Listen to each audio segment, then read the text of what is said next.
What's your sole purpose? It's what you came here to accomplish. It's also who you're meant to become so that you can make an impact by being yourself. We're all here to unlock our potential and create positive change in the world. Everything starts with you. One is not born into their purpose. One steps into their purpose. Were you born to do it? Let's find out together. Welcome to Born to Do It, a podcast about the positive change makers around us. Today we're going to be talking about the power of education and how education can change the world one school at a time. I'm excited to welcome Education Innovator, David Richards, who's not only been part of the education system, but he has helped launch schools. Hi, David. Hi, so great to be with you. Thanks. Great to have you on the podcast. I have many questions for you, and I'd like to start our conversation with a meme. One does not simply open a school, which is my Lord of the Rings theme here, but what made you decide to open a school?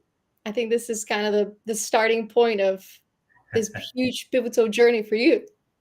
Yeah, I've actually opened 10 schools, believe it or not. And that was part of my awakening was on school number 10. I did have a physical, mental, emotional, spiritual breakdown. You know, the breakdown leads to a breakthrough.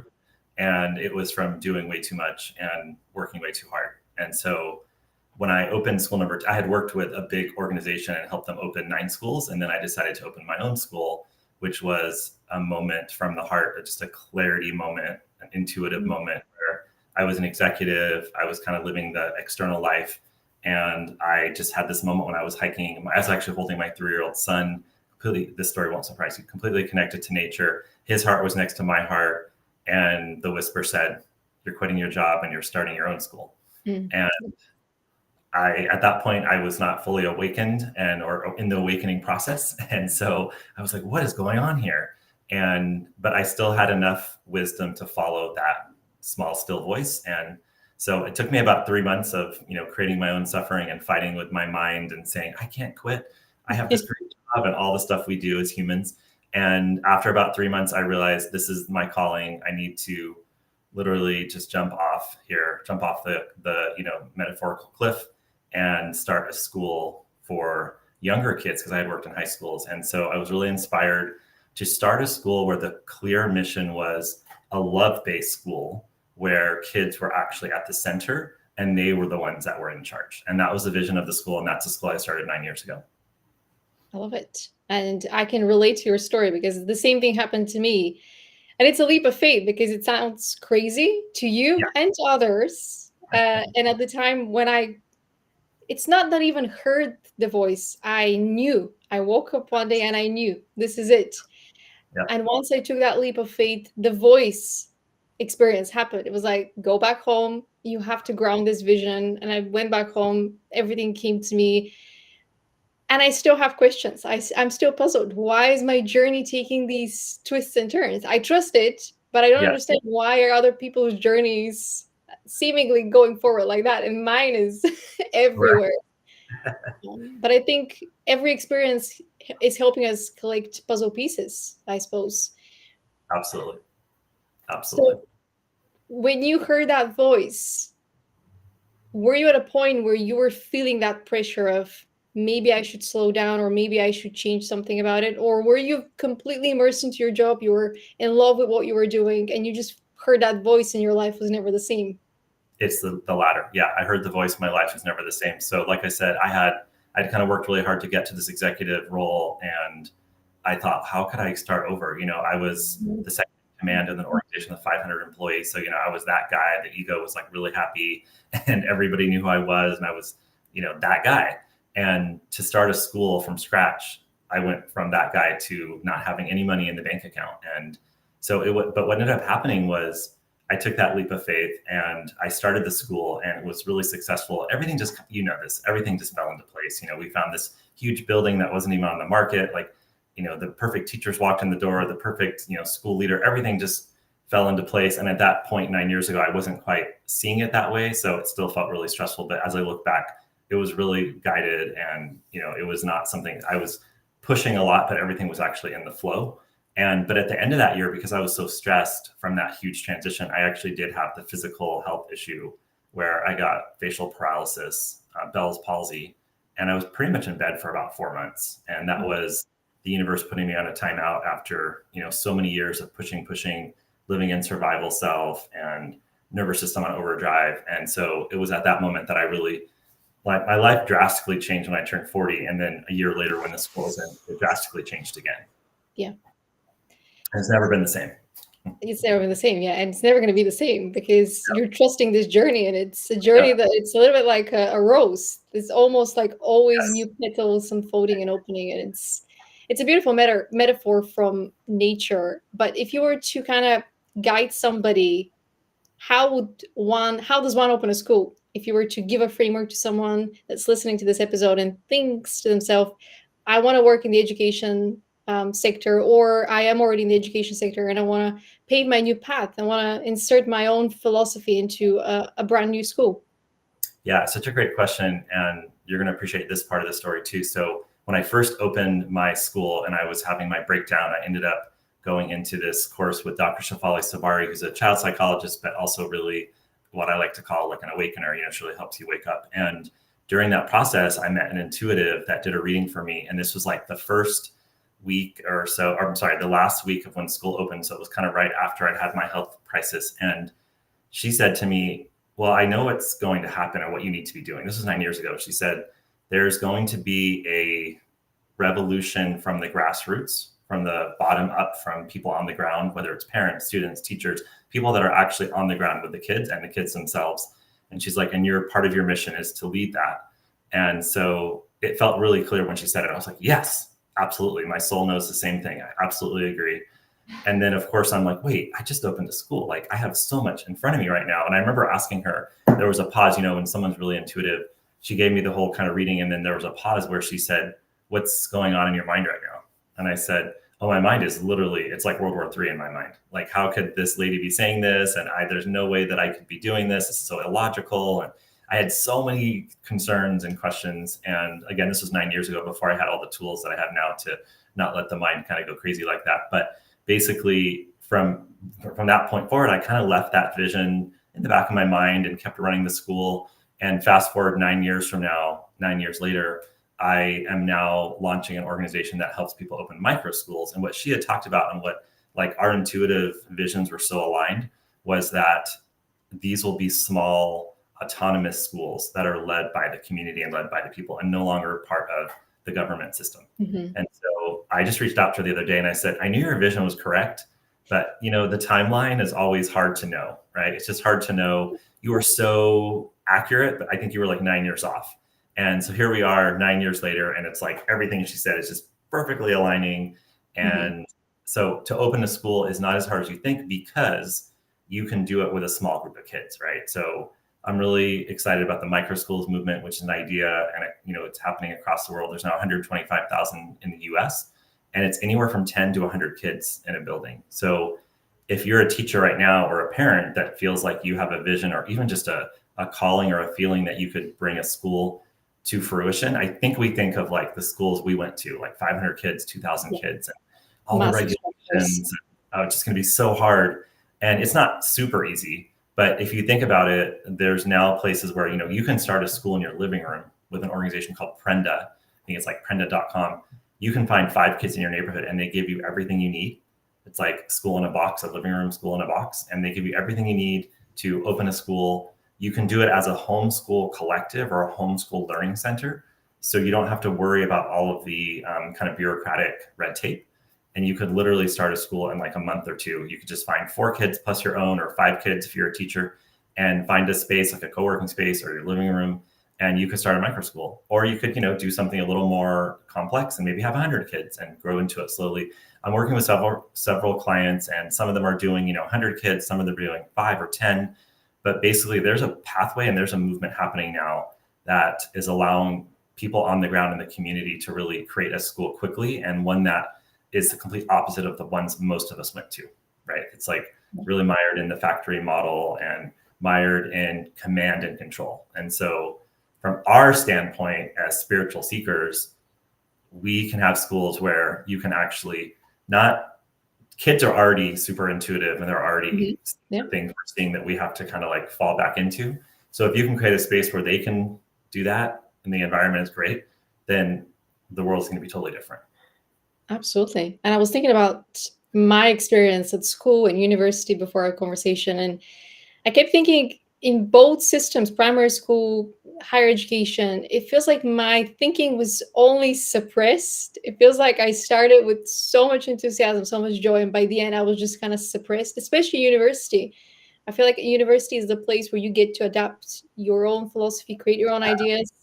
And I just felt the pressure of the academia. You Yes. have to fit in, you have to follow the guidelines.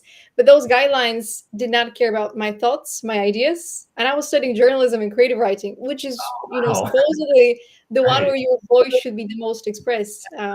So I had to learn how to curate my voice, which Yes. in turn kind of killed my inspiration and motivation. But obviously the primary school and the early years of education, they're all about allowing for that self-discovery and authenticity, which is even before you start building your philosophy for life. So we talked about the role of the parents in the whole matrix, Mm-hmm. but there is the way that I see it, there's four elements to this. There's the system, which is, how we build the schools, or, what the current society is, so that schools are part of that society.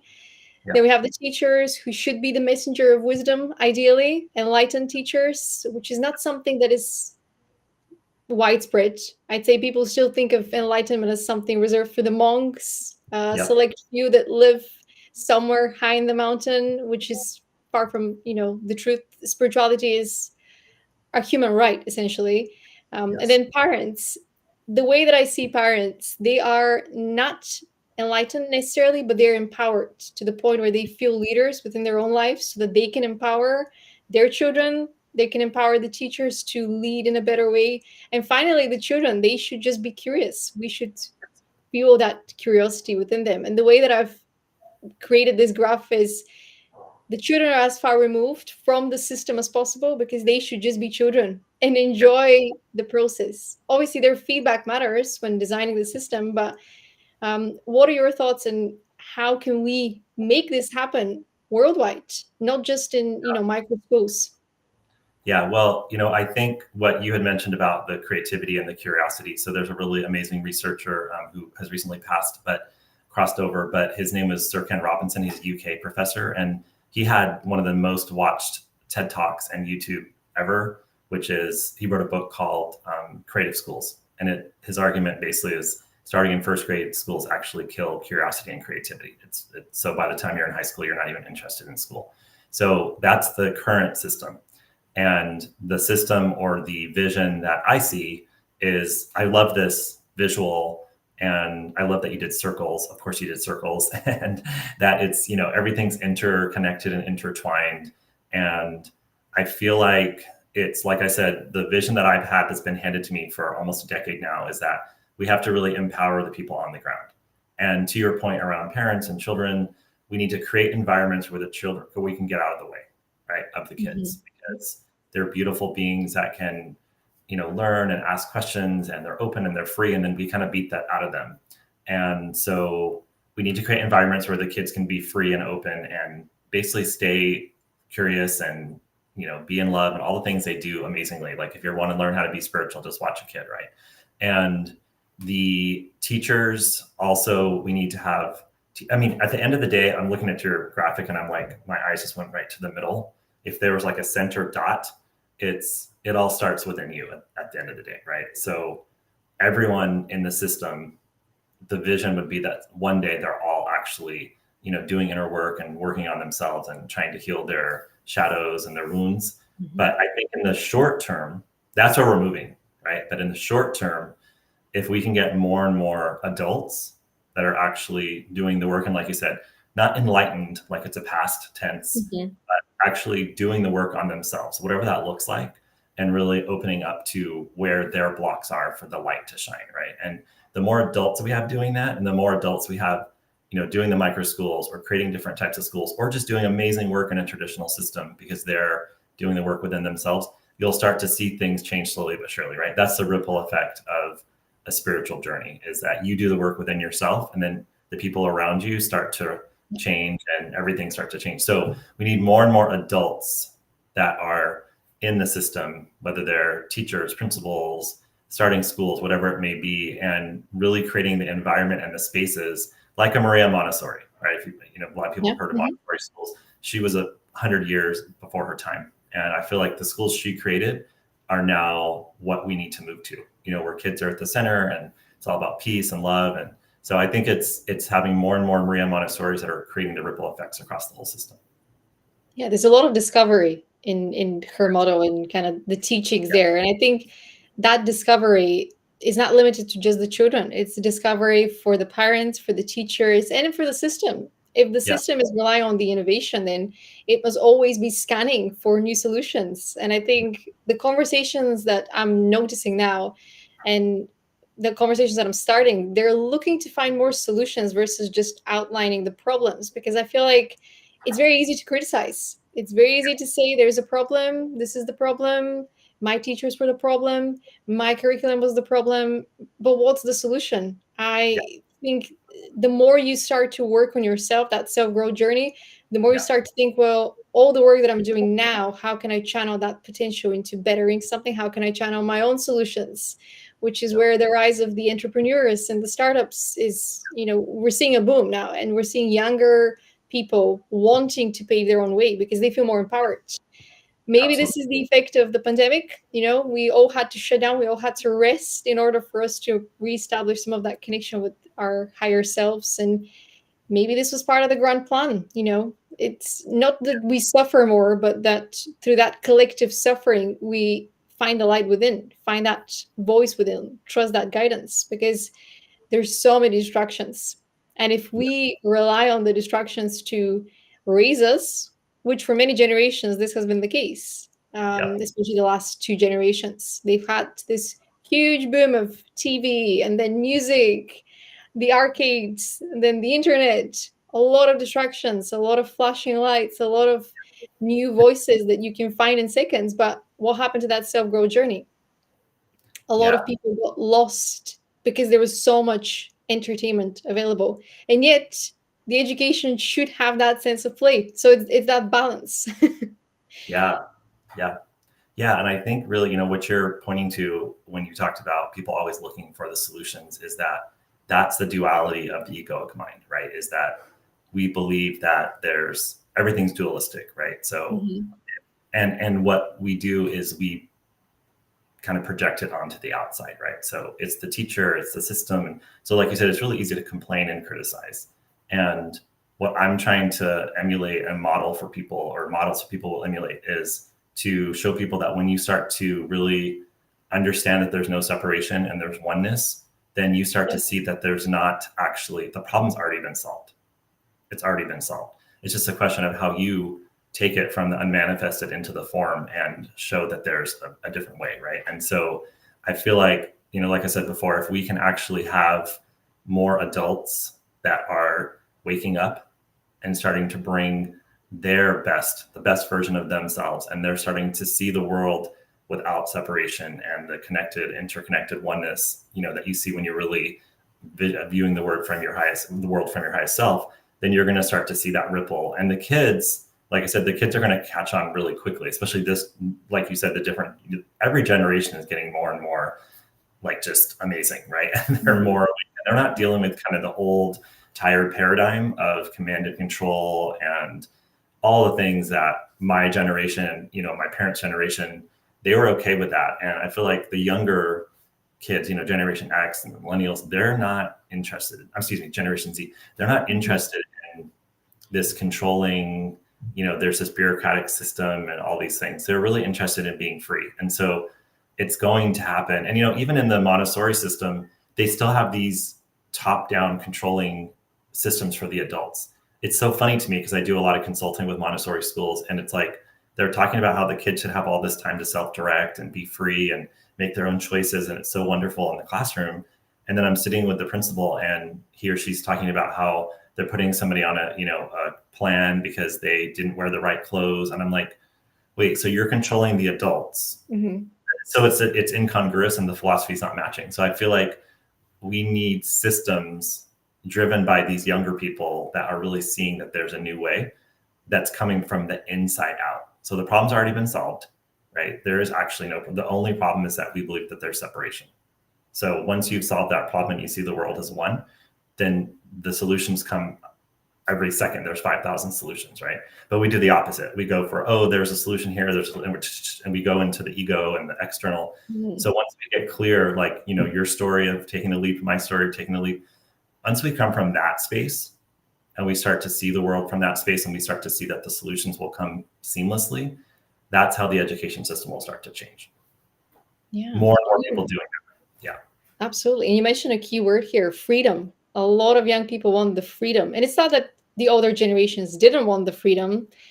Yeah. It's more to do with now we have access to all the resources and examples that tell us freedom is actually that courage to be disliked, because that allows you to actually find your voice, find your interests, and claim them. This is who I am. And then align with people who think like you or who want to move in the same direction as you, which is the path of authenticity. And I think this is where education is lacking the systems or structures to allow and boost authenticity, because we each have our own gifts. Just because physics is not important to me doesn't mean that it's not important to somebody else or for the world. But Yeah. why should I have to struggle through these classes where I need to memorize information that I don't need?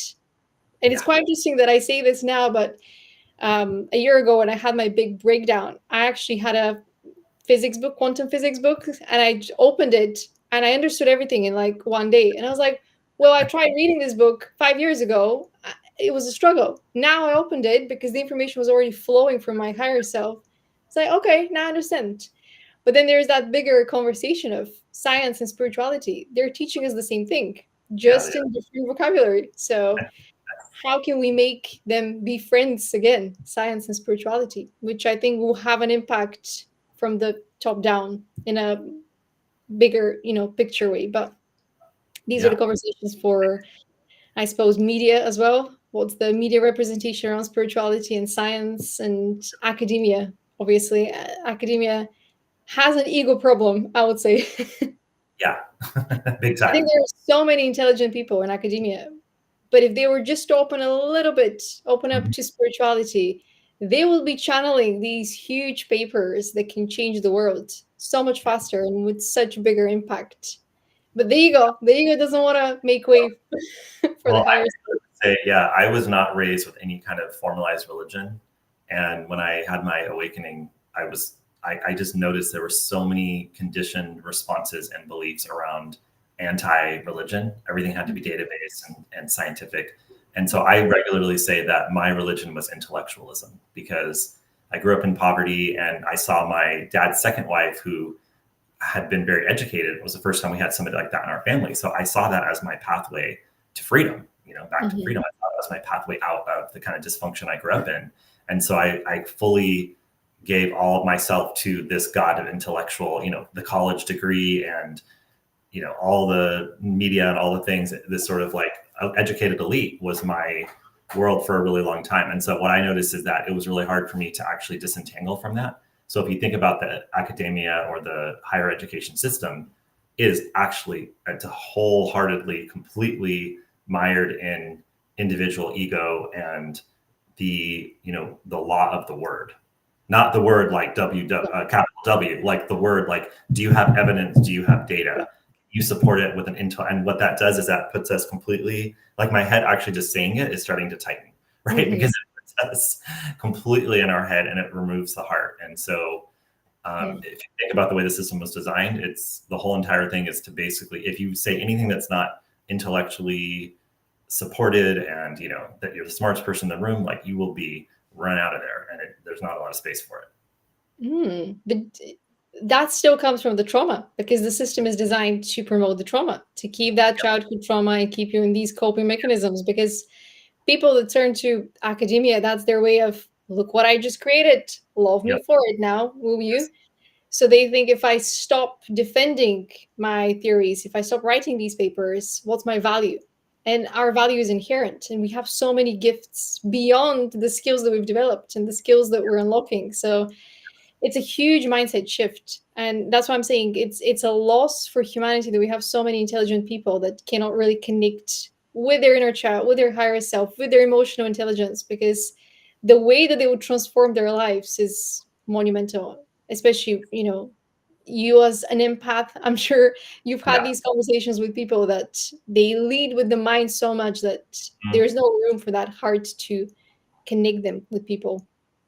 Yeah, that's But my experience all the time. And I am so intuitive and connected now that, everything's a mirror. So as soon as I meet one of those people, like I said, I feel my head really tight because I just, yeah. everything's a mirror. So I start to feel it in my body, and I always just take a deep breath and I envision the little technique I use, which is like the elevator from the head to the heart. And then I just take a deep breath, and I just, they don't know this is all happening while they're going on and Mhm. on about some Yeah. intellectual and I'm just letting it come down, and then I'm holding space for their heart and their inner child and letting it all be, but yeah, to your point around the trauma, I mean, that's our whole entire world, right? And so I really do believe that if we could, people are acting out their inner child wounds and their ego and trying to create separation and be better than the other person and constantly fighting for that next thing. And then, you win the award or you win the thing or you get the whatever. And then second later, already the ego's already searching for the next Mhm. one. Yeah. My vision is that we have schools K through 12, younger kids, and before they get to college, that are actually teaching kids, understanding all these different, technologies that they have. I call them technologies, the spiritual technologies that they have within themselves, right? How to be self-aware, and it's kind of like emotional intelligence and different things that you can teach in a school that will help the kids have the tools to navigate this world of separation and division and everybody trying to fight everybody and all this other stuff. It's like, let them stay in their heart and let them have the tools to navigate all the craziness that they're going to see as they get older and older. Mm. I feel like now that I think about how I graduated high school, we ended with a personality quiz at the end that would Oh, prepare us for the real world, which was yeah, great. But where was that quiz when we started school? And where was exactly. that quiz throughout the years? Like, I feel Yeah, like one quiz at the end of, a 12-year studying period is far from enough for you to build your identity. And there yeah, is hardly any focus, at least in Europe, or my main education has been in Europe, around your personality and who you are. It's more to yeah, do with what's on the curriculum and what you've studied from that curriculum, which is kind of my next question. What do we actually put into the school curriculum? Because it feels like different the different generations have tried to make their mark and change the school curriculum, but it still feels outdated because of how fast we're changing, how fast technologies shifting the world. And even if we add VR, artificial intelligence, the core classes, if they're not changed to match what we actually need in order to be healthy humans, it doesn't matter how the lessons are being delivered, something crucial is going to be missed. So what should education include, I suppose, is a better question. yeah. Well, it's a great question, and if you go back to kind of where the whole Western education system started, it was based on the Prussian education system, and it was around the belief that kids were empty vessels, and that the expert, who was usually a man, right, the expert had to fill the empty vessels of the kids. And then as time went on, they realized that women should be teachers because they were cheaper and all those other things that we can go into the Mhm. history. The point is that basically they created a system that's really getting kids ready for the factory, Yeah. right? The factories, and it's like post agricultural revolution, pre-industrial revolution in the US and Europe and whatever. So we're talking like 150 whatever years ago that this was developed, and we still have the fundamental curriculum foundations that we had back then. And so to your point, like trying to change, we're really trying to move the Titanic, and I call it the Titanic because I think it's going to sink, but we're trying to Yeah. move this massive, shipping, the huge ship or whatever, and we're trying to move it. And so to do something as simple as say, maybe the kids don't need to study XYZ curriculum anymore is quite controversial, because you're, like we said before, you're attacking their identity and their ego. So you're basically saying, I tried to, in one of my schools at the 10 I started, we tried to just tell the teachers, we think that you should stop what we call being a sage on the stage, like stand and deliver. Like you should stop being the expert at the front. you should stop having kids in rows and just telling, because we were in high schools, right? So they think that they can just stand and talk. So it's not much better in primary schools either. But either way, we would tell them, maybe you don't spend 90% of your time talking. Like maybe you could try that. Oh my gosh, like it was so much just no, we can't do that. But when we took a step back, what we realized is that we were basically saying, what they were hearing, we think you don't matter and your way of teaching is not important and your comfort of standing and just talking is not going to work. So they got really defensive, right? It was like an inner child rage kind of thing. And so that was just trying to change some methods of teaching. So imagine trying to change the whole entire curriculum. But that's the first problem we have. But I think, like I was saying before, and what my intuitive friend showed me and that I've been receiving from clear messages, is that that's why we have to basically take it away from the massive bureaucratic system. Because right now it's a government system for the most part, or private schools that just mimic the government system in terms of the curriculum. We have to actually have the people on the ground start to create the curriculum that matters for kids. So, there's these really cool schools that are doing things like, it actually started in Italy called Reggio Emilia, which is this philosophy where you watch, it's kind of like Montessori, but even more kind of kid-centered. You watch the kids and you kind of see what they're interested in. And I visited this great school in San Francisco that does this. And so then you create a project out of that. So you might be watching the kids and ask them what they call provocations. Like you ask questions like, what are you interested in? And they're like, well, we're wondering why, it's getting hotter. Global warming, or we're wondering why there's homeless people on the street, whatever it is that these kids are seeing in the world. And then you just keep asking them questions, and then the curriculum emerges from there. It's called emergent curriculum. And then from there, you can create a project with them. You co-create a project as the teacher, and then you start to see what they can find. Like you said, everything's on the internet. Information is like this. We can get it right away. You teach them how to, look for information, how to discern information. And all of a sudden, you've turned everything on its head. It's really hard to do that in the traditional system because everyone's protecting their wounded inner child and their ego is fighting really hard. But if you can do it on the side and create a different system, which is my vision, then you can have the people on the ground start to really create curriculum and show what can happen when you actually let the teachers and the kids create together. Absolutely. And what you just mentioned, one person dominating that conversation, we've seen that in the workplace as well. And that is once again the ego. Once again, when that person who's only ever received love in receiving attention, they think attention is love. And we've had a couple of conversations around education on the podcast where teachers get attached to that attention because to them, that is how they matter in the world. Yes. They're receiving that attention, meaning they are of service. So if you take away that attention, there's a wound that is so deep, they cannot take that deep dive. And I love that you used Titanic here because the level of the healing happens at the subconscious mind, which is the water. The element of, the waves, that is the flow of your heart. So when you have a sinking ship, it's because there is that ice from your inability to access your own heart. So great example, great metaphor.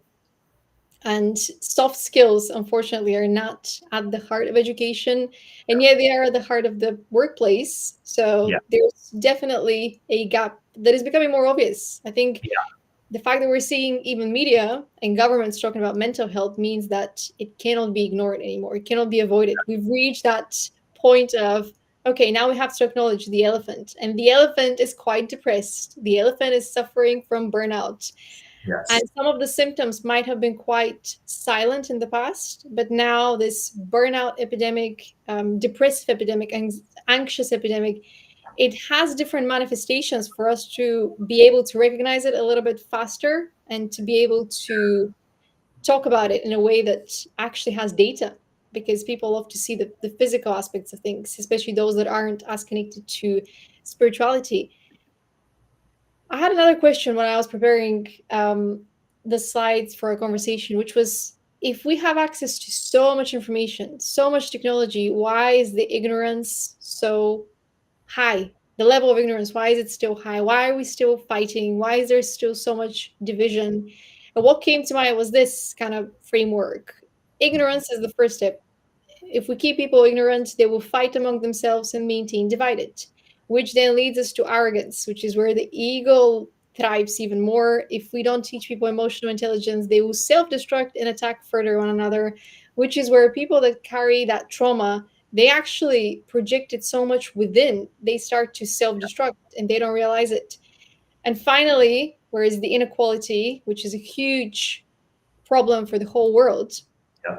if we keep people divided, those who benefit from the system, because there are still some groups that benefit from a broken system, Oh will yeah. remain ignorant about its problems while the division grows. And this is a vicious circle that some of Yeah. our grandparents, parents, great grandparents, they have helped make it smaller. They have helped, people escape from it, but it still remains as a huge problem worldwide. Is it possible to fully resolve this? Do you see that in an enlightened world? Do you see that happening in the next 10, 20 years? I do, because I believe, I follow Michael Beckwith, who's he has Agape International Spiritual Center in Los Angeles or in Southern California, and he regularly says, he's been doing it for like, I want to say 40 years, and he regularly says, like, when I started out, even the word meditation would have, like, possibly could have put me in, a jail or something. Like, it was just, I couldn't even say that word, or I was completely written off, like woo woo, nobody cared. And he says, you have to understand what's happened in the last 40 years. Like, we're now having, to your point, we're now having I Googled mindful leadership the other day, and there's all these top CEOs that teach mindful leadership. And I was like, what is going on here? Right. And so what's happening is the world is shifting, the earth is shifting. And like I said, the kids are shifting. And so what's happening is everybody's shifting. And so it's definitely possible. It takes time. And what I believe is that, again, for your listeners to really understand, what we have to understand and what we have to believe is that if you're doing the work on yourself, if you're really, really doing the work on yourself and living a heart-centered life, you will be guided in the direction you need to go to move closer to solving this problem, right? Because if you look at your awesome framework, you're really good at these frameworks. If you look at it, you'll see that it starts with ignorance, right? And people will maintain division and will stay divided, right? And that is the separation belief, like I mentioned earlier. If we believe that we're separate, if we believe that the world is dualistic and that we're, this dream is real, this dream we're seeing is real, then we're going to continue to separate. And like you said, generations over generations have been doing this. So what it's going to take is more and more people doing the work on themselves and truly, truly healing their inner child wounds and their shadows and this intergenerational trauma they have inside their body, like truly healing that and continuing to move in that healing direction. That will start to have the ripple effect where other people will start to see this. And, that brings me to the other point that I was going to share. As we're talking about the people that are in these systems and that these frameworks, that are reflecting the people, we have to really not judge them, right? We have to be able to hold it, because that's the spiritual ego. That's the spiritual ego, which will weaponize. And, I'm so high and mighty, I have all these spiritual principles. And then you start, I'm not saying you're doing this, but in general, in the spiritual community, like, we start to do this, right? We start to judge other people. So what's really important, I work in the school system. I do a lot of consulting with them, and I have to constantly remind myself not to judge, but to hold space for their own healing and to hold space for them to be on their own journey and to know that there's a divine plan, right? And so my ego is not going to solve all these problems, because I can say, well, that person's in separation and they're in their inner child. Like, you go walk around the world, and every 5 seconds you look at the news, you look at your neighborhood, there's somebody raging around an inner child wound, right? Even to your point, like the teacher that, feels like threatened because they get the attention from the kids being on the stage. So you see that everywhere. So it's, if we can really continue to do the work on ourselves and to hold love and to know where we are at every moment in our state of being. Where are we right now in our state of being?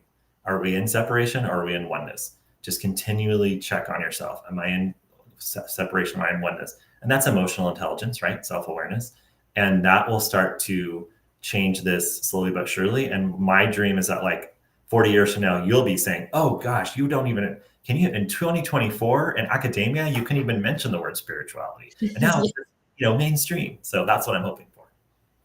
I think you can mention it today, which is a Okay. victory. But I've definitely seen people share online that when they chose to pursue feminism or spirituality or something a little bit more risky, Yeah. their professors, their supervisors told them it's suicide for your Mm-hmm. career, for your progression. Like nobody's going to take you seriously.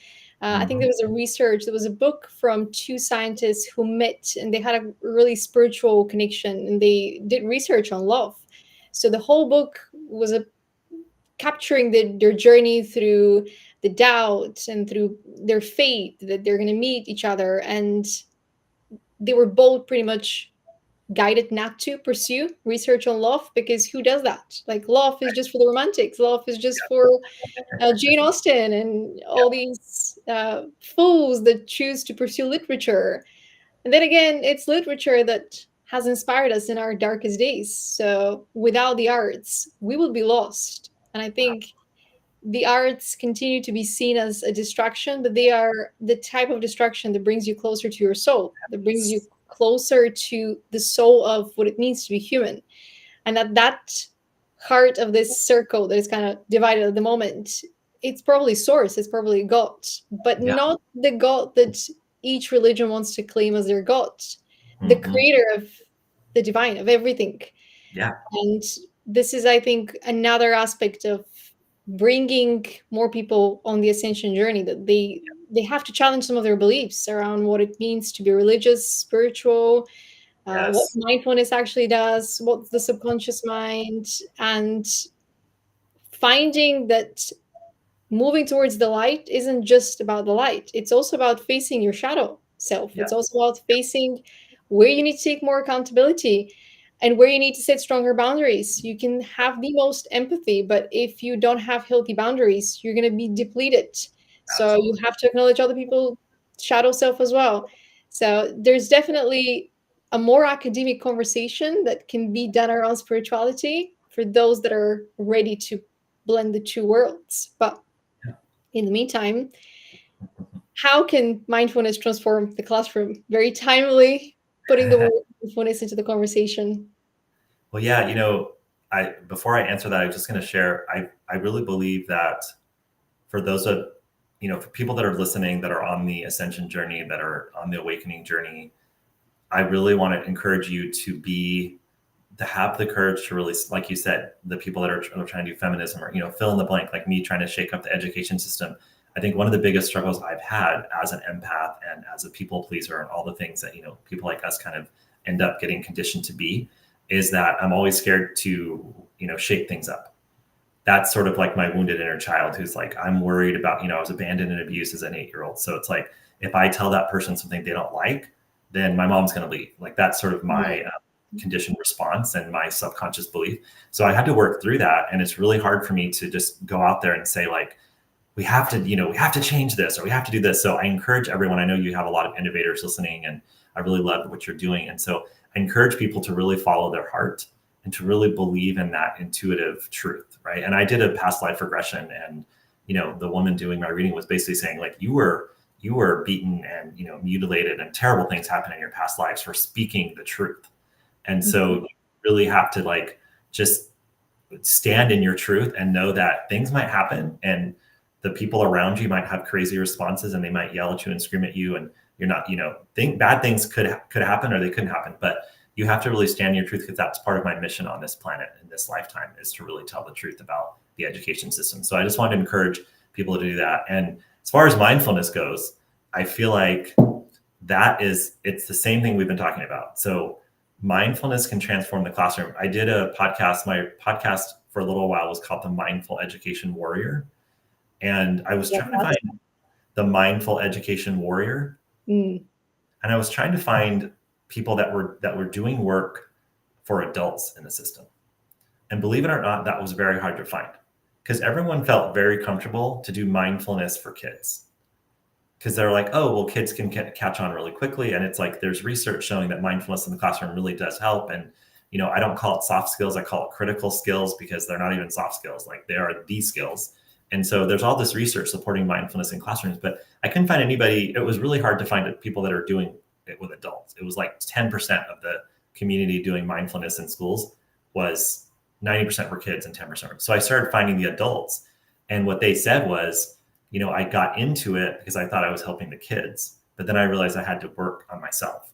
And it Mhm. was so funny. They're like, well, I started learning mindfulness to teach it to the kids. And then I realized that I actually needed to do it myself. And I'm like, that's like a math teacher saying, well, I started teaching math, but I had no idea about math. And then I realized I had to learn math. It was just so funny that was the paradigm they were in. So I was always encouraging them to say, like, why don't you get really into a deep mindfulness practice? And then as a result, you will be bringing that to your classroom. So yes, it can transform the classroom, because the more adults, like I keep saying, the more adults that are doing this work, that are truly working on themselves, then you will see the transformation. Now, what I will say is, the reason I did not stick with a Mindful Education Warrior podcast after about 3 months is because intuition told me this has been, because it's in the public school system, it has been intellectualized. So what I found is that people were not doing it justice. Like, they were doing a mental activity. So it was good because kids were actually getting, kids were learning how to meditate and the adults were doing meditation, but there wasn't a spiritual connection. And so I actually felt really uninspired in my conversations. Like, I felt like I was having these 3D conversations about this powerful technology that can change the world. And they were talking about it like it was like something you read in a textbook. And so the flatness of those conversations made me just kind of say, okay, I'm going to pivot. But if people are truly doing mindfulness, like inner work, like you were saying, shadow work, and like ascending and doing this deep work, it absolutely can transform the classroom. That's how it's going to happen, right? One teacher, one parent at a time, and you're going to see the ripple effect. Which is, if we go back to the circles, the 4 circles, if you affect the child is going to have an effect on the parent, and the parent could affect back the child or the teacher, and then the system will slowly but surely be impacted as a result, even if Yeah. it's not officially in the curriculum. Yeah. But it's interesting that you mentioned that this concept of mindfulness has been intellectualized. It's a protective mechanism. The ego wants to keep us stuck in the mind, with these mind games to distract us from the heart, because the only way to access our higher self, to ascend, is through the heart, because that's how Precisely. we start to feel the emotions, to heal. So I was given this image, when you mentioned that you have an elevator from your mind to your heart. Yeah. It's like people have that sign out of order, so they get stuck here at the level of the mind, and they cannot really Elevated move. out of order. I love that. So I would say the other effective way to trigger that awakening is a spark from the soul, so directly from the consciousness. But there is no shortcut, and I think this is one of the harsh lessons that I've had to learn, that if I stop reading these books, if I stop doing the practices, it's not that I will suddenly forget who I am, Yeah. but there's a certain level of responsibility that comes with awakening, with remembering, with aligning with your purpose. And 10 years ago, I was where I am today spiritually, but I did not understand that I need to show up every single day. I still have that spiritual ego. And it's not to say that I went out of my way to hurt people, but it's more to say that I did not understand the impact of not choosing myself, of not listening to myself. And I completely got lost to the point where I couldn't even tap into my heart. It's like a part of me was gone. It was so bad. So I take it very personally when I see someone that's a little bit lost, to guide them back to themselves and not connect them to a particular teacher or a coach or a guru, because we've seen that in society as well. These celebrity status coaches that get Yeah. you hooked into their messages, and they want you to worship them and glamorize them as the only access to divine. We've seen that in the churches. We've seen that with the priest structure. Yep. You have access to that same divine source right now if you just learn how to make space for yourself. But as you Yeah. mentioned, there's a price to pay if you are ready to be honest, if you're ready to be a truth Yeah. teller, a messenger of the truth, because you have to face the actual truth as to what's happening in society. And there's a lot that you're going to have to process on your Yeah. own. There's a lot of Yes. injustice that you're going to have to stomach. Nobody's going to hold your hand. But if No. you want to be that change maker, you can. That's the Yeah. thing. You just have to make that walk. And it's not going to be a walk in the park. It's going to be a walk into this forest that's dark, that has your fears, it has your doubts, it has people's mistakes, those that came before you, ancestors. Mm-hmm. So mindfulness reveals to you more than you bargained for, but it frees you. It allows you to be more authentic. And So, not to end on a very dark note, but what does it mean to teach with love? I think we've all turned to mindfulness and spirituality because we wanted more love, because we knew we had a lot of love to give, and we couldn't find that love around us. So we thought, I want to be that messenger of love. So how would you describe to teachers teaching with love, but not and from a ego point of view, but rather from the soul, from the heart? yeah. Well, I think what you're saying earlier really resonates around, having the courage to do the work and to know, I would put an and on your, the way you kind of message it, which I agree with. It's a dark forest and all that. But what I will say is, after really being disciplined about this for the last almost 10 years, is that it does look a lot better on the other side. It's so much better on the other side. And you're never fully healed, but a lot of healing has happened for me. And so I can walk through my life now, 80% or whatever, I'll just make up percentages, but majority of the time in my heart, and be able to see, to your point of like really standing and speaking the truth, knowing that when someone's coming at me, there actually is no one coming at me, right? Because it's all an illusion, but that it's actually there.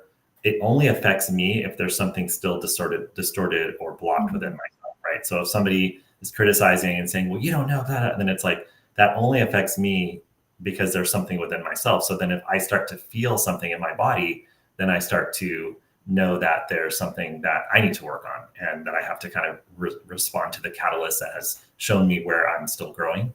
And so that allows me to tell the truth, right? But you have to be really courageous, and you have to have the discipline, like you said, to have daily practices, or to, constant. Like I said, my number one recommendation, and this goes to your question of me teaching with love, is that you're fully aware of where you are in your own state of being. And again, if you want to make this more scientific, just talk about emotional intelligence. And where are you as a leadership coach? I always talk about the best leaders are highly self-aware. They know when they're walking into a room, if they're triggered or if they're in a bad mood, because that changes everything. They're fully aware. So similarly, teaching with love means that you are fully aware of where your blocks are, where you're not in your heart, when the elevator's out of order, like, you're fully aware of that. Because if you can walk into a classroom and you're awakening and you're doing the work and you're disciplined in your practices and you're open, the kids are already wide open, right? And what we do is we close that off. We teach them, no, that's not what you do. You have to say thank you. You have to do this. You have to do that. You have to be on time. Like, we teach them all these things that then turned into their conditioned responses as they get older, right? So if we could actually be open to love, and like I said before, like, respond to what the kids need and be open to that, that's teaching with love. And that's why every school I've ever opened, the number one foundation is a love-based school. And we have social emotional learning. And you were saying that we don't, a lot of schools don't teach soft skills. So every school I've ever opened, that's a primary thing we do, is we talk about social emotional learning, and we talk about how to know where you are with your emotions and how to navigate. And so teaching with love is loving yourself, and knowing where your state of being is at every moment, and when you're projecting your stuff onto the kids. And if you can really master that, we would have the most amazing classrooms across the whole entire planet. I saw a video recently where if somebody's shouting at you, if somebody does not understand you, and they're kind of, you see their trigger right away. It's their soul's expression. I'm sorry, I cannot meet you where you are because I'm still having to heal that wound. So it's not that, that trigger is happening entirely just for them, but it's also happening to let you know, it's like an I'm sorry message. And if you can shift that mindset, that perspective, you can channel more love without you getting triggered. Because as part of the responsibility of you being a little bit more awakened than others is that you have to make peace with the fact that you're going to be holding more space for that love. And you mentioned earlier that the school curriculum was designed originally that children are empty vessels. But what if we are all meant to be empty vessels? And the way that we were onboarded onto Earth, we were given a lot of unnecessary burdens and tools that we don't need. So they're weighing us down instead of allowing for our energetic body to connect us to the guidance that we actually need. And if we have access to that information in seconds, in a more developed state of our consciousness and that connection, of course, maybe it's okay to free the curriculum, to free our lifestyle so that we can, simplify, but get to the heart of things. So, Absolutely. 100% agree. Love it. Yeah. Energetic shift all across all the systems, not just education. But speaking of education, I do have to ask, what's it like being an education innovator, which is a fantastic title, and I don't think I've seen many people use that as a title, which I think it's something to aspire to for people that are still in school or maybe at university, and they're trying to find what should my job title be one day. I think education innovator is quite an ambitious title, but one that promises to change many people's lives. Yeah, I think it's super exciting and fun. And I remember I did a training at Google years ago, and the gentleman who did the training, he was like the chief innovator or something. It was like some cool title like that. And I'm like, and all of us were joking. We're like, how do you get that title? Like, I want to be the chief innovator, And so I think I got inspired, living in Silicon Valley for several years. I got inspired by this term, and I think it can be overused and thrown around, but I do believe that it takes education innovators to really shake up, like I said before, to shake up a system that was designed. And people say like, oh, the education system is broken. And I always say it's not broken. It's designed to do exactly what it was set up to do. It's to create, 5-10% go to college. They become the CEOs, originally. And then, majority of people end up working in kind of factory jobs or like middle kind of management. It's all set up to do what it was supposed to do, right? And so we just haven't changed it for 150 years. So to be an education innovator, it's fun, it's exciting, and it takes, so for a while, I think one time I was writing my bio and I really was noticing that I was having some sort of reaction to the word disruptor. And it's because, again, people pleaser, like I'm a lover, not a fighter, like all the things I feel about myself. I'm like, I'm not really disrupting, and then I reflected on it and I sat in a long meditation and I realized that I'm actually disrupting with love. And so that's what I love to do. I love to be able to say like, hold space and disagree with somebody and not judge them for their belief, or knowing that maybe this is just, like you said, we got to question our beliefs, but just basically saying, is that really the way we should be doing it? And why are we doing it this way? And just asking questions and holding space to disrupt the paradigm with love. And that really helped my ego feel a little more comfortable about, because I'm such a like diplomat and bringing people together that, but at the same time, I know that my mission is to be an innovator, meaning that we're really creating new systems, changing things. And it's really fun and it's really exciting. And what I noticed is that my highest self was born to do this, to the, to your title, born to do it. My highest self was, and I didn't even plan that. My highest self was born to do this, right? Was born to be the education innovator. But my conditioned self, my wounded self, is scared to death of being the innovator because it's risky and it's scary and he thinks he's going to be abandoned again, right?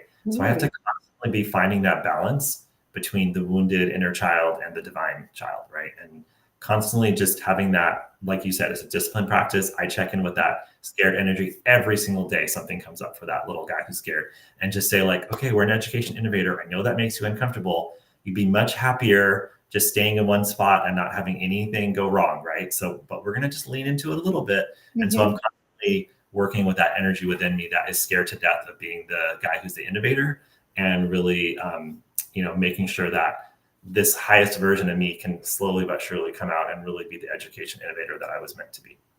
Yeah, it's baby steps, but it's not like you don't believe in yourself. It's more to do with you just want to make sure that everything is in alignment so that Yep. you don't have to repeat certain cycles or not even mistakes. I think we're all here to do research, we're all here to do experiments. But Yeah. I know the feeling because I've had a lot of honest conversations with the divine where I've said, I don't even want this because I understand that, when you have the responsibility, you also have a little bit more time in the spotlight. You also have these opportunities for more exposure. And it's like, I've never asked for that. I've asked to be of service, to help Yep. change people's lives. And there are days when I understand what a decision that I take today, where it might take me. And it's not even fear of success. It's knowing that the success is inevitable if I take these risks or leaps of faith. Yes. But it's almost like a bargain. Is it really necessary to bring that much attention? But then you understand you're bringing this attention because of the calling. That attention is not even going to you. You're just that messenger of that change, of that innovation. So I think it's very easy for people to see successful people and think, well, I want that. But to Yeah. actually walk the path, talk the talk and walk the walk, Yes. it takes tremendous strength, and you have to remain super humble as well. You have to not allow your ego to take over, because your ego is where things get a little bit more tricky. I'm Yeah, not I saying have to it's remove your ego, but yeah, yeah, your no, ego has to be. I have to say the vision all the time. Like my wife texted me the other day and said, I love your vision, because I had sent her something and she was excited about it. And I responded and I said, oh, thank you. I love the vision too. Thank you for the divine to, sharing, asking me to be Exactly. the Mhm. vessel. And my human self is kind of like, really? Did you have to choose me?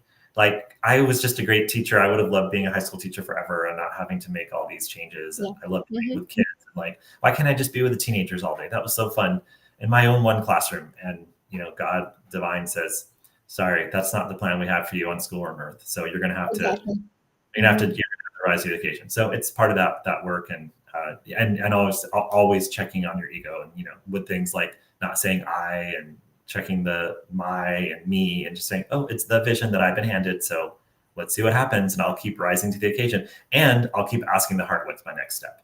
Because the Mm. moment I get to the planning and the goal setting, all of that, it's like I always do roadmaps and I kind of have like a vision, but if I get into the outcomes, it's like, okay, Mhm. now outcome based happiness. Now we're getting into I can control things. Now we're getting into, if it doesn't happen, there must be lack. All these things that I'm like, no, I accept the vision. Yeah. Thank you for choosing me. It's going to be times where I'm probably going to be a little, spoiled brat and not want to do it. I accept the vision. The vision is coming through me. And what is Yeah. my task today? How can I serve today? I love that. And yeah, I wrote that in my book. This is not the book I wanted to write. It's a gift from the divine, because it really is. The book that I wanted to write was all about happiness, and this one is all about ascending from the pain and actually going through the pain, which I think in hindsight is probably going to help more people, because there's so many books about happiness, but how many of them are actually coming from that Yeah. ascended point of view where they acknowledge the harsh truth that there is no light without the dark, and the two are, the light is not better than the dark, because there's so much learning that can happen, especially when you find, oh, I've been ignorant about this, how can I Mhm. learn? Right? It's that curiosity. And through that curiosity myself, I got to this process and this framework, which I'm excited to share with you and kind of Oh, guide nice. you onto what your name means and what the date of your birth means, because everything holds meaning. If we think of life as a game, we've Hmm. given ourselves a lot of clues. It's just that we don't have the actual, instruction book. So we're recollecting the pieces of the instruction book so that we can actually make sense of the clues. And Yep. starting with your name, there is psychology. So the first name is all about psychology, explore the depths of your consciousness and rise above it. So this has to do with that emotional intelligence, but also it has to do with asking some big questions and being honest with yourself, which is kind of in alignment with your higher self. The second path or the second name is what you're here to help unlock, because it's already existing knowledge, and you're here to help other people kind of develop it within themselves. So resources help others ground their ideas into the 3D world and create structures. So from that psychology, pushing it out into the Mhm. physical space and making it a little bit more tangible. Although, two can also be that inner balance between masculine and feminine, between the physical and spiritual, and between kind of the intellectual and emotional. So, balance, but also kind of creating these resources. And finally, we have higher education, which is the last name, which is kind of your communication style. It's how you're going to find your belonging into the world. So lead the way by ascending higher on your quest for more meaning in life with an overall life path, self growth. So a path with a lot of changes, because I'm on it as well. And I think the years where I've spent feeling the most lost and the most kind of disconnected from who I am were the years where I just settled where I was, the years where I Yep. took a step away from my journey and joined other groups, because, it's normal to want to find belonging and to have these friendships and to have these romantic stories. But if they take you away from your life path, they lead to that inner confusion as to, well, why are you abandoning me? That's your inner child. Why are you abandoning yourself? Yes. And I think this is where education can really help people by reminding them to never abandon themselves, even Mhm. if the outside world seems super attractive and appealing. If you abandon yourself, it's not necessarily game over, but that's where you find the meaning. Does this Precisely. resonate with you so far? Absolutely does. It's the psychology piece, obviously, that from what we've talked about, that's a big one. And then Mm. the second piece around resources is, I really think this is a vision that, my intuitive friend told me years ago, is really helping. Well, my tagline for a long time, I think it's still on my LinkedIn, is helping people make their dreams a reality, right? So it's really helping you figure out what is your purpose. And then I think a lot of us, light works of doing that work, but I'm really good at the tangible next step of like, okay, now let's take this into the, form and the 3D and get it all into the world. So that's the second one. And then absolutely on the third one. Yeah. So this is beautiful. And of course, self-growth. Yeah. Thank you so much. This is very much resonates. Yeah. And this is even before we look into the elements. But I remember when I discovered my life path was self-growth, I started a challenge. It was 365 days of just sending one big question. And it was an opportunity for me to practice that reconnection with my higher self and showing up, allowing myself to just channel whatever it is. Yeah. That was 1 year of just completely aligning with that life path. For anyone that's listening and they think it's too late for me, I did that when I was, I don't know, a few years ago, 28, 29, but it wasn't like I was just fresh out of university. I had already gone through jobs, relationships, Yeah. friendships, traveled the world. And I was like, I thought my life path was going in a specific direction, and it wasn't necessarily in that direction. So it's never too late to start again, especially Agreed. if you have more knowledge. Um, Yeah. and astrology can give us quite a lot of knowledge when it comes to the energy. It's not even about, because I know some people look into the natal birth chart and they find, oh, you're going to have great success on the 16th of February in 2027. It's not about that, because if you know that, you're going to be blindsided. You're going to be thinking about that one date and you're going to lose Yeah. what's in front of you. Yep. So the idea of this is to get to know what each of the houses mean and what you have in your own profile so that you can understand where your strengths are and where there's room for growth. In your case, your sun sign is Libra in the first house, so leadership. And this is kind of your higher self identity, who you need to become in order to accomplish your purpose. Mm-hmm. So psychology is allowing you to access more of that life path, that learning path on during your lifetime, but it's thought leadership and you leading the way, showing initiative, and Mm-hmm. starting these conversations and talking about the ideas, because Libra is one of the most talkative signs. Libra is great at presenting ideas and connecting people, and that is the energy that connects you more to your higher self. And then Mm-hmm. moon sign is the existing identity, so who you will act as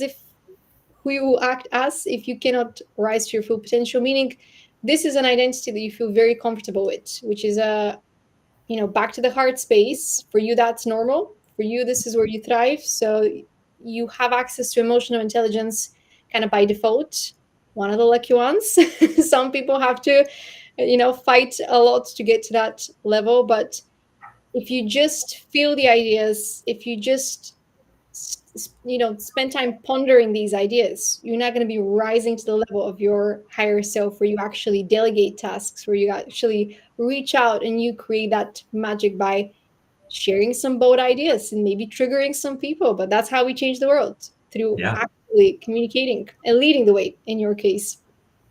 Then south node, which is kind of your existing knowledge, what you're here to unlock and use as inner knowledge. There's that disruptive energy that is all about resources, because Taurus is the material sign, it's the material energy, and it has to do with creating these resources that can transform the world. So it might be a book, or it might be a whole structure like opening a school. So that's kind of existing knowledge that is available to you because you've done that research. Your consciousness, in some way, past lifetime or in the first part of your life, has already done that research, mapped it out.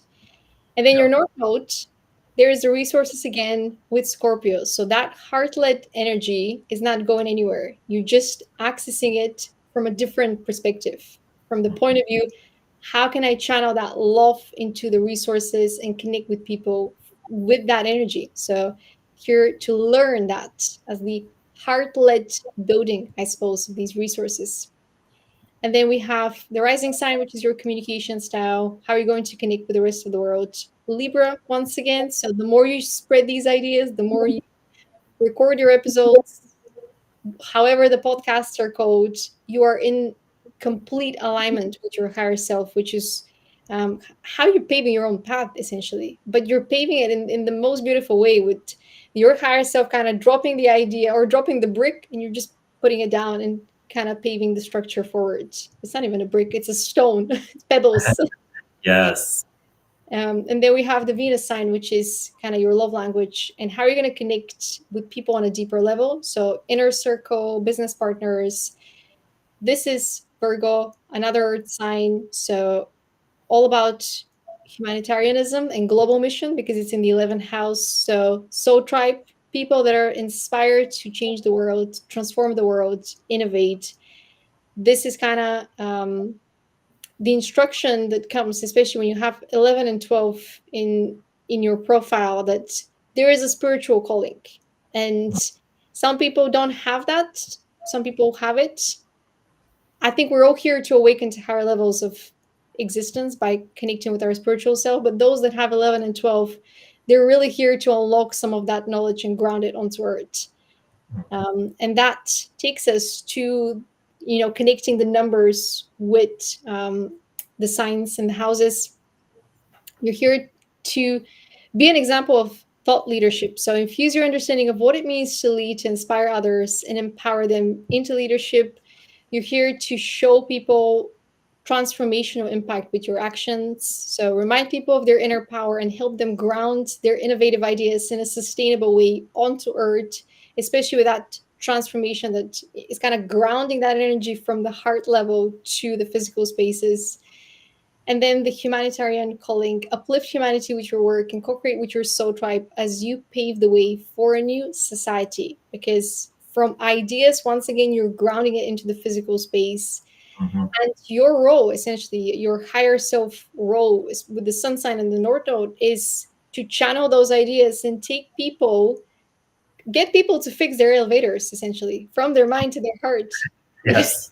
You're Yes. moving people back to the heart space. Mm-hmm. But it's starting with the ideas, it's starting with the conversations. So This is you nailed it. I mean, yeah, it's all completely aligned. And what's so cool about seeing it on the visual here is that this is the knowledge that I already kind of had, just inner knowledge. And the, when you get really connected with your higher self and your intuition, it's like, okay, this is what I have written down in various books and reflections and stuff. But seeing it like this is like, oh, okay, great. So that's nice. It's very validating and it's very clear, and all of it seems like exactly where I am at this moment and where I'm moving, and it's exciting. And yeah, I think it's really nice to see it all, and it helps me to continue my mission and to continue to embody and enact this calling that I've been given by God, source, universe. so would this have been helpful if you saw it when you were 18 years old? Yes and no. Exactly. And I think this is something that I'm kind of trying to understand. How can I bring this to people? Because I think this has value in education, it has value in the workplace for people that really want to align their careers, but at the same time, there's a reason I unlocked it when I was 30. There's a reason why we're having this conversation when you've already experienced your awakening. And yet, if we're moving towards a world that has enlightened parents, enlightened children, enlightened teachers, maybe this will have more value when they're 18 or even younger, so that they can start to kind of, customize their curriculum. I think this would be really powerful for an 18-year-old to see. And, I had to hesitate because I was like, this might have just been really confusing. But I think with the right structures and explanation, and also letting them know that this is a lifelong journey. Because I think as we're, now that I'm almost 50, it's like I can look back and be like, oh, this is a lifelong journey. Yes. Like 20 years doesn't seem that long anymore. And I think about like, oh, yeah, that's interesting. Like 20 years kind of flew by, it's like as you get older. So anyway, I think explaining to a teenager or an 18-year-old, like, hey, this is kind of the path for you. And so what I regularly tell people is that, I remember clearly that I had this intuitive calling to be some form of a teacher when I was like 13. It just felt like I was going to be a teacher, but I didn't know what that form was. So just letting people know, like, the form is going to change and the structures are going to change and your life's going to take multiple paths, but like, this is the kind of heart of it all on the roadmap. I think that would be extremely helpful. And I think it's important to say to everyone that there is a leader, there is a teacher, there is a mentor in all of us. It's just Yes, that it's in different industries, it's in different areas of life. You might be a beauty mentor and a leader when it comes to finances. exactly. You can customize your life any way you want. You don't have to seek society's approval, and you're going to feel your calling because you're not going to be able to ignore it at some point. That voice is going to be so loud, you're not going to Exactly. be able to ignore it. And one is not born into their purpose, one steps into their purpose. And I think some people have destroyed that connection to their higher self by ignoring that voice, Mhm. because as much as we have time, there is a time frame where you can align with that soul path. And some people have chosen to enjoy their earthly pleasures, which is okay. That's still research. It's not necessarily unlocking more of their potential and higher self, but they're still being of service with their example in whatever way that is. It's just that some of us are on these huge callings of self growth where there is no other way to exist. You just feel that call. I need to do better. I need to do more. And I think maybe this is why a conscious way forward was created into the world. And I'd love to invite people to listen to your podcast and kind of get you to present it. What's your vision with it, and where do you want to guide people with this podcast? Yeah, well, first of all, I'm excited to have you on. So that's going to be really fun. And it is, it was born during the pandemic, and it was really about how do we see a conscious way forward in this moment of, the kind of so much pain, so much suffering. Like, it really was a moment where the universe basically said, the world is sick and we're going to put you on rest.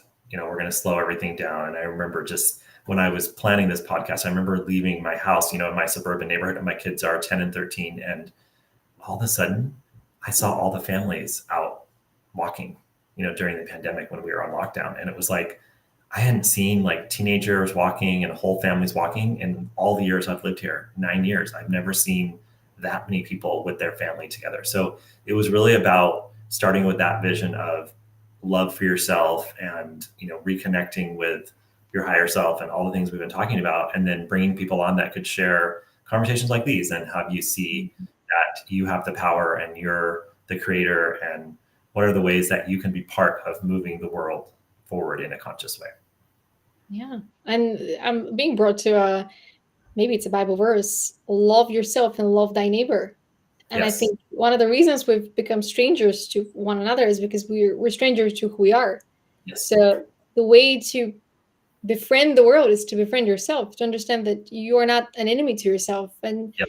reparenting yourself really is about befriending yourself. And maybe that's it's an easier way to think about doing the inner work, not necessarily of holding the responsibility of parenting yourself, but to actually hold your hand through all of these difficult experiences and all the joyful experiences as well. You don't have to impress anyone. You're just here to reconnect with yourself, find your purpose, and go and spend time with people. Because I think technology has given us so many platforms that we can connect, that it's made possible this conversation, but Exactly. there's no substitute to connections in real life.